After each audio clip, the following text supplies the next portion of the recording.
नमस्कार दोस्तों, मैं कुलदीप राणा। आज की इस घटना की शुरुआत होती है हरियाणा राज्य के छोटे से गांव बीजना से और इसी बीजना गांव में रहने वाला 22 वर्षीय प्रकाश कुमार।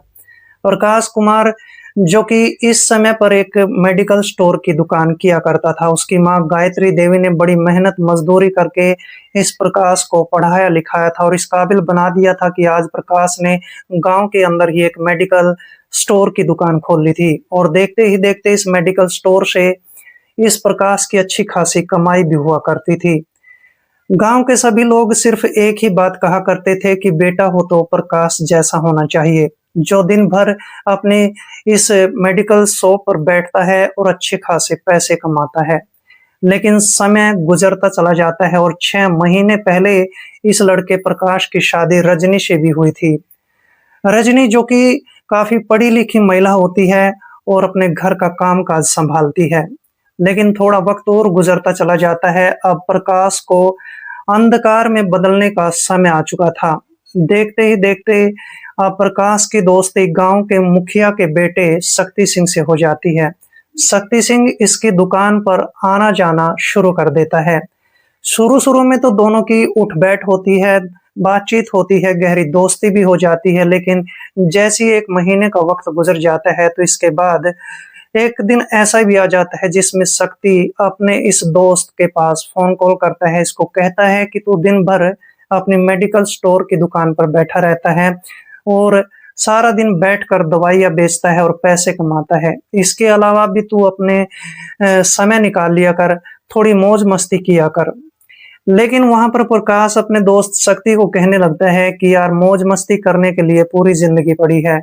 मुझे अपने माता-पिता का सपना पूरा करना है, लेकिन शक्ति उसको कहने लगता है कि कभी-कभार तो मौज-मस्ती कर ही लिया कर। और इस तरह से फिर ये लड़का प्रकाश अपने दोस्त शक्ति की बातों को सुनकर उसके पास चला जाता है और इस तरह से शक्ति के जैसे ही घर पर चला जाता है तो शक्ति आज आज अपने घर पर अकेला बैठा होता है और फिर शक्ति और ये लड़का प्रकाश दोनों बैठकर अच्छी खासी मौज-मस्ती करते हैं। वहाँ पर शराब का भी सेवन किया जाता है।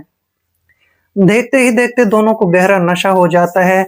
दूसरी तरफ उसकी दुकान आज बंद पड़ी थी और रात के 10 बजे के आसपास प्रकाश नशे में धुत होकर अपने घर पर पहुंचता है। जैसे ही घर पर पहुंचता है तो उसकी पत्नी रजनी उसको देखकर अपना माथा पकड़ लेती है। कहने लगती है कि तू शक्ति के पास बैठकर शराबी बन चुका है। आज तूने पहली बार शराब पी है और आगे से अगर तुमने शराब पी तो मैं तुम्हें छोड़कर चली जाऊँगी। अब इस लड़के प्रकाश को काफ़ी गुस्सा आ जाता है, चिढ़ जाता है और देखते ही देखते अपनी पत्नी की पिटाई करने लगता है। जैसे ही रजनी की पिटाई की जाती है तो रजनी अब अपने भाई के पास फ़ोन कॉल कर देती है और रात के समय में ही उसको अपने घर पर बुला लेती है और इसके बाद रजनी अपने भाई के साथ अपने मायके में चली जाती है और इस तरह से ये लड़का प्रकाश अपने घर पर अकेला रह जाता है, साथ में इसकी माँ गायत्री देवी रह जाती है। अब ये लड़का अपने रास्ते से भटक चुका होता है। इसके बाद तो ये लड़का हर रोज़ शक्ति के पास बैठने लगता है, उसके पास बैठकर शराब पीने लगता है, शराब का आदी हो जाता है। देखते ही देखते उसकी मेडिकल स्टोर की जो दुकान होती है, वो भी ठप पड़ जाती है। लोग उस दुकान पर आना-जाना बिल्कुल बंद कर देते हैं और इस तरीके से थोड़ा वक़्त और गुज़र जाता है।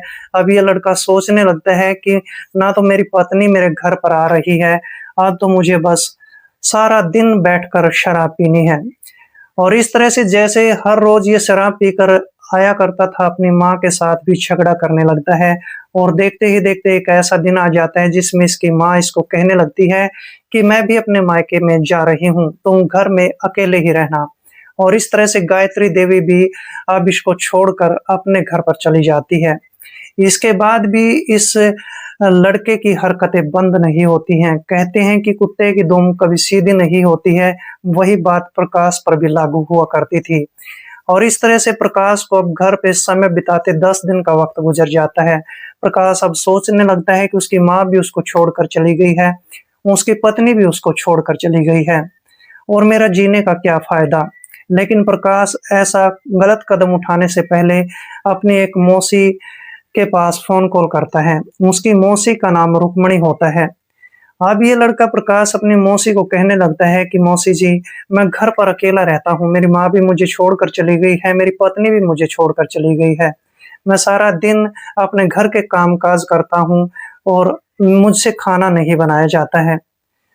और अगर यही रवैया रहा, यही समय चलता रहा, तो एक दिन मैं गलत कदम उठा लूँगा। अब ये बात रुक्मिणी देवी को बुरी लग जाती है। रुक्मिणी इसको समझाते हुए कहने लगती है कि बेटा, तू इस प्रकार का गलत कदम मत उठाना, और मैं कल के कल तेरे पास आ रही हूँ। और इस तरह से ये लड़का प्रकाश फ़ोन काट देता है, और फिर जैसे ही अगला दिन होता है तो इसकी मौसी रुक्मिणी देवी इसके घर पर आ जाती है। रुक्मिणी देवी कुछ पैसे भी लेकर आई थी। सबसे पहले आकर वो अपने भांजे प्रकाश को काफ़ी देर तक समझाती है। समझाने के बाद जैसे ही शाम का समय होता है तो उसके लिए खाना तैयार करती है, उसको खाना भी खिलाती है और चंद पैसे भी दे देती है। लेकिन प्रकाश उन पैसों को लेकर फिर से शराब पीने के लिए चला जाता है। रात के 10 बजे फिर घर पे आता है और उस समय भी वो नशे में धुत होता है।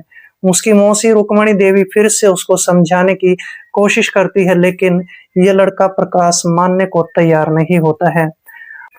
अब तो इस लड़के प्रकाश का हर रोज का यही काम हो जाता है। रात को नशे में धुत होकर घर आना और फिर खाना खाकर लेट जाना। इस तरह से इसकी मौसी रुक्मिणी भी इससे परेशान हो जाती है। लेकिन यहाँ तक तो सब कुछ ठीक चल रहा होता है, और इस तरह से एक तारीख आ जाती है जिसमें 2 अगस्त 2025 का दिन आ जाता है। रात के तकरीबन 10 बजे के आसपास ये लड़का शराब के नशे में धुत होकर अपने घर पर पहुंचता है। घर पर आने के बाद यह देखता है कि उसकी मौसी अपने बिस्तर पर अकेली लेटी हुई थी।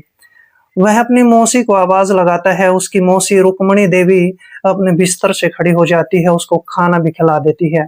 और जैसे वो खाना खा लेता है तो वहां पर आज रात इस लड़के प्रकाश की नीयत खराब हो जाती है, और फिर इसके बाद ये अपने घर का मुख्य दरवाजा बंद कर लेता है और फिर इसके बाद अपनी मौसी की तरफ चल पड़ता है और अपनी मौसी के साथ अजीब तरीके की हरकतें करना शुरू कर देता है।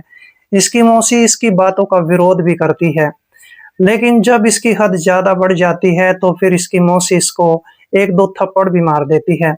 और अब इस प्रकाश को काफी गुस्सा आ जाता है। प्रकाश हैंडसम नौजवान ताकतवर लड़का होता है और देखते ही देखते अपनी मौसी रुक्मिणी के साथ गलत काम कर देता है।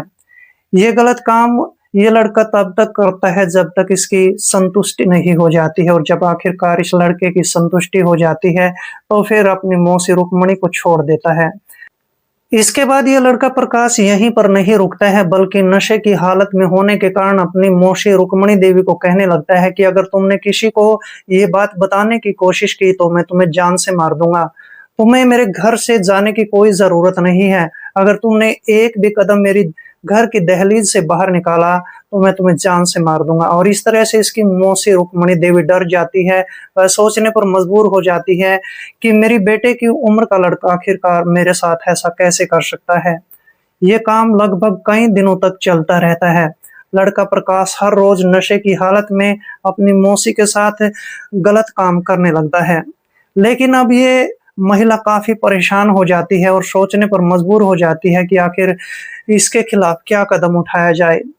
जैसे ही 11 अगस्त 2025 के शाम के 7 बजे का समय होता है तो यह एक पड़ोस की महिला से मोबाइल फोन लेकर अपनी बहन गायत्री देवी के पास फोन कॉल करती है, और फोन पर लगभग 1 घंटे तक बात की जाती है, सारी बातें बताई जाती है। अब गायत्री देवी सोचने पर मजबूर हो जाती है कि मेरा बेटा अब हद से गुजर चुका है, और अब गायत्री देवी उसी समय अपने मायके से अपने घर के लिए चल पड़ती है। चंद घंटे गुजरने के बाद रात के 10 बजे के आसपास गायत्री देवी अपने घर पर पहुंच जाती है। जैसे गायत्री अपने घर पर पहुंचती है तो अपनी बहन रुक्मिणी से सारी बातचीत दोबारा से करती है, और रुक्मिणी एक-एक कहानी का एक-एक पन्ना अपनी बहन को बता देती है। फिर इसके बाद वह देखती है कि उसका बेटा नशे की हालत में अलग से कमरे में सोया हुआ था। अब वह रुक्मिणी देवी को कहने लगती है कि जैसे सुबह होगी रुक्मिणी देवी तो अपने घर पर चली जाना। लेकिन आज की रात गायत्री देवी किसी काम को अंजाम देने वाली होती है। जैसे रुक्मिणी देवी अपने एक अलग कमरे में जाकर लेट जाती है तो साथ में उसकी बहन गायत्री भी वहां पर लेट जाती है। लेकिन गायत्री देवी को नींद नहीं आ रही थी, जबकि उसकी बहन सो चुकी होती है।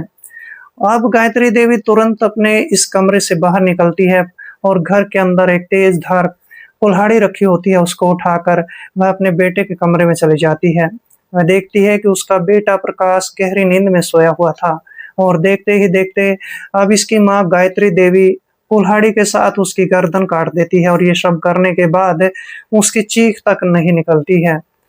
और अब इसके बाद गायत्री देवी उसकी लाश के काफी टुकड़े करती है और फिर अपनी बहन रुक्मणी देवी को भी जगाती है। रुक्मणी देवी जब इस पूरे हत्याकांड को देख लेती है तो उसकी आंखें खुली की खुली रह जाती है और अब गायत्री देवी कहने लगती है कि रुक्मणी इसकी लाश को भी ठिकाने लगाना है।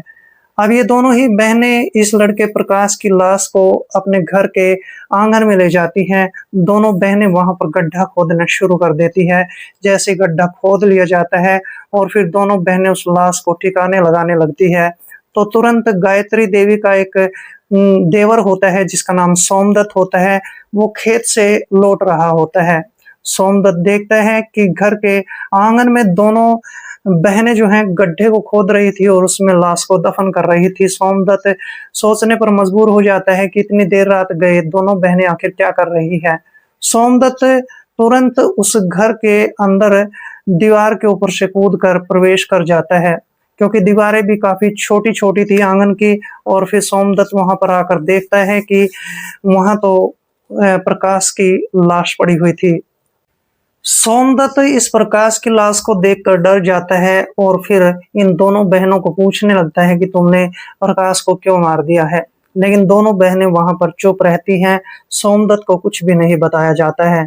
इसके बाद सोमदत्त नजदीकी पुलिस स्टेशन में फोन कॉल करता है। लगभग 40 मिनट का वक्त गुजरने के बाद मौके पर पुलिस पहुंच जाती है और पुलिस अब प्रकाश की लाश को बरामद कर लेती है और फिर दोनों बहनों को गिरफ्तार करके पुलिस स्टेशन में ले जाया जाता है। जब पुलिस इन दोनों बहनों को पूछने लगती है तो फिर वहां पर रुक्मणी देवी और गायत्री देवी दोनों पूरी कहानी को पुलिस के सामने बयां करते हुए और रोने लगती है, गिड़गिड़ाने लगती है। पुलिस के भी होश उड़ जाते हैं। पुलिस सोचने पर मजबूर हो जाती है कि आखिर प्रकाश, जो कि इस महिला का बेटे के समान होता है, वो अपनी मौसी के साथ ऐसा कैसे कर सकता है। लेकिन दोनों महिलाओं ने कानून को तोड़ा था और फिर पुलिस इन दोनों के खिलाफ एक चार्जशीट दायर कर चुकी होती है। दोस्तों, ये बात भविष्य के गर्भ में छिपी है कि जज साहब इन दोनों महिलाओं को आखिरकार क्या सजा सुनाने वाला है। दोस्तों, इस पूरे घटनाक्रम में क्या गायत्री देवी और साथ में रुक्मणी देवी ने प्रकाश के खिलाफ जो कदम उठाया था, क्या वो सही था या गलत था, कमेंट बॉक्स में जरूर लिखें।